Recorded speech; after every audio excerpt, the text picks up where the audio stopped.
teimlo'n sych ar hynny. Teimlo chdi bach o damp yn gychwyn o dan y grys. Dwi dweud hynna, dydy'r grys yn teimlo'n o'r lyb a ddylia fo fod os yna'r grys yn wir.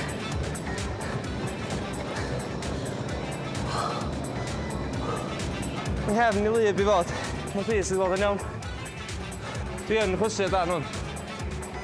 Dipyn, neu gwir. Sy'n byd i weld na, nagos?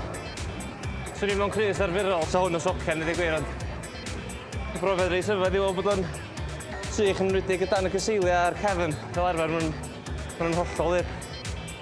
So, dwi'n reit impressed, nid i gwir. Crys wedi pasio'r prawf.